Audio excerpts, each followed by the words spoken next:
to answer that question,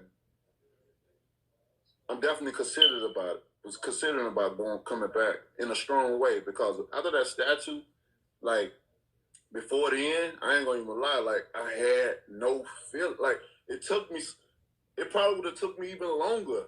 Like I'm enjoying my life so much so that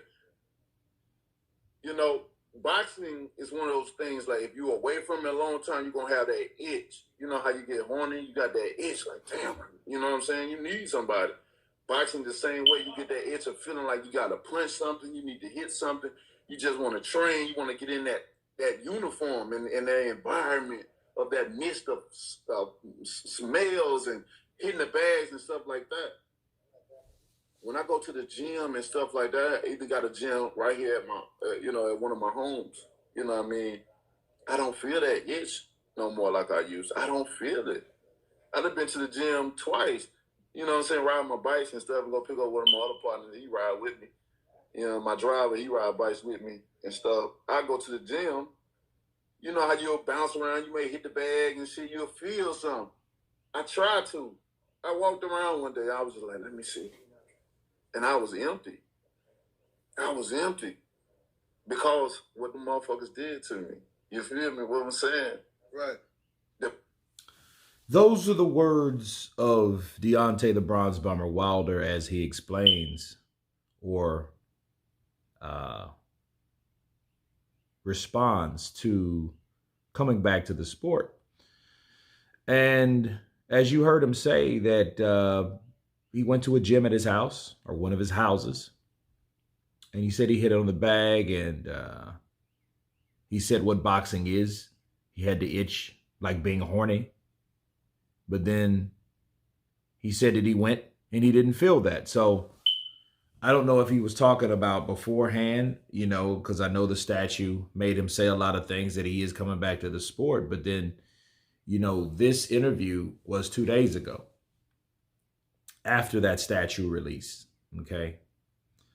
And he was like, to be honest with you, I didn't really feel it. And I'm enjoying my life so much right now. Okay. I have another video coming behind this, but let me just get this out. People expect Wilder to come back. People want Wilder to come back. And I want Wilder to come back.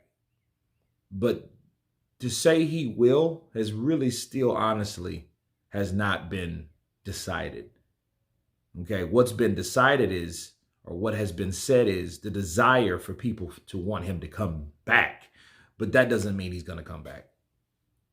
With a person like that, he could look at it like, look, you just heard him say, like, look, I honestly didn't feel it. I didn't feel what that is. You hit the bag a few times, you go to the gym, you don't feel it. He's having so much fun right now. But do you understand why? Because he's finally made the money that he probably should have made years ago. I mean, years ago. Had he had the right management team, had the right promotional team, he might have had people around him that loved him. But I don't think they were the best for him. Now, he may disagree. Fine. But I think with the money that he's made now, I think he's having fun, the type of fun that he could have had a long time ago. But then the question, if you ask yourself, if that was the case, would he be the same person that he is now versus then? Would he be that person back then as he is now, considering not really fighting? Had a couple fights, knocked out a few people, made some millions, and said, you know what? I'm out.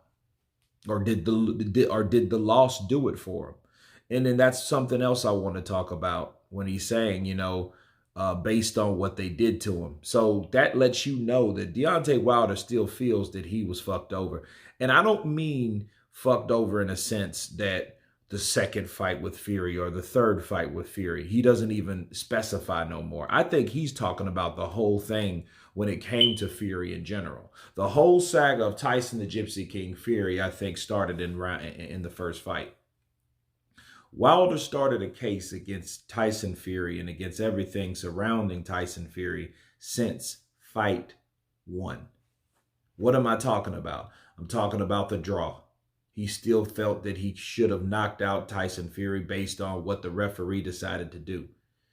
you can't blame anybody else but the ref.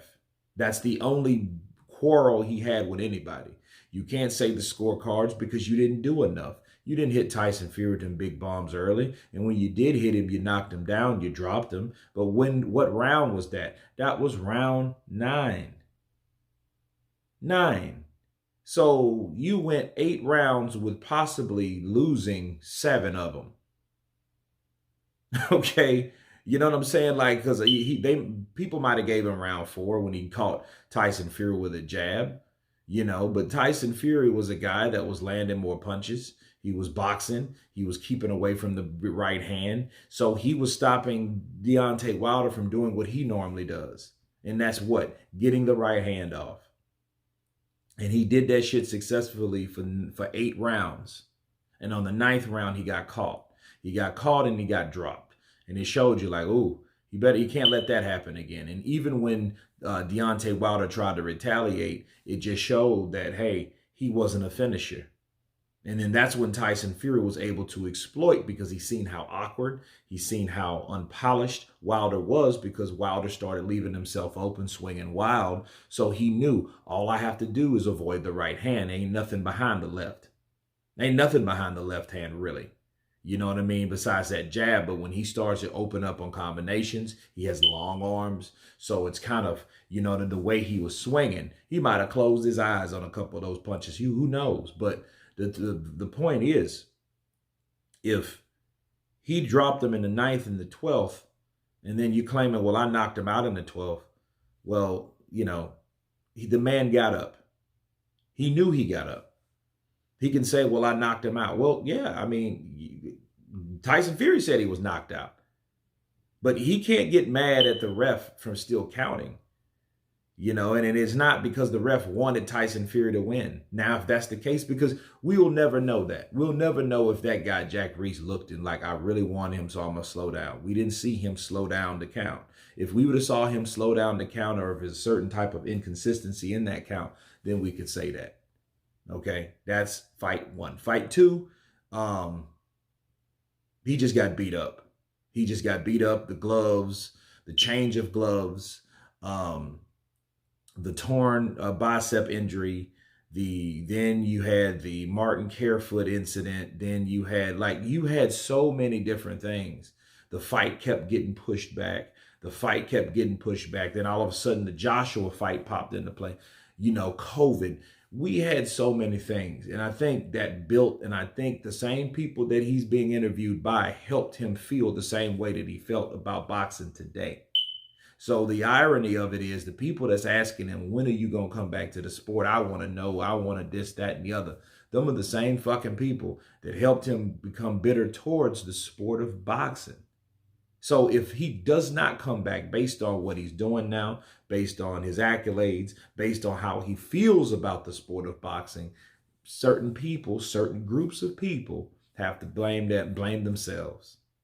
They have to blame themselves because they hawked and regurgitated and keep revving everybody up and talking the same shit that they couldn't prove. All they could do is hit certain points, that they felt that was legitimate. Could that shit be proven? No. You think about all the autopsy, that dumb shit. You think about the police or a doctor that performed, he had a cracked skull. Look, all that shit was all because people kept egging that on. People kept creating gossip, because honestly, there was really nothing else to do, but you could have done something else. I get there was a lot of voided time, so we had to have something to talk about. So if you was either against it when you were a coon, or you wasn't against it and you was a black king. That was the only way. You couldn't be up the middle. You couldn't be subjective. You couldn't be none of that, because the moment you do, that's when you become on one side or the other. Okay, so, that's how people looked at you at that time. So then the third fight, the damn gloves, all of them were split open damn near, right? So still, the same people that were claiming, man, it's in the gloves, the man used the same damn gloves and beat you with them again. So for him saying that, it's still, you know, based on the third fight. It's like the third fight still doesn't matter if he still believes that he was cheated the way he was. But he's not specifying, so we really can't even get down to the bottom of it. So again, in wrapping up this video, because I know it's kind of long, if Deontay Wilder doesn't come back to the sport, it's because he's bitter, and that's not good. And he's bitter because the people that's supposed to supported him, quote unquote, made him or driven him to be bitter. But anyway, you guys tell me what you think about Deontay Wilder not really motivated to come back to the sport at this point. Of course, please subscribe. And you guys been Counterpunch. Peace.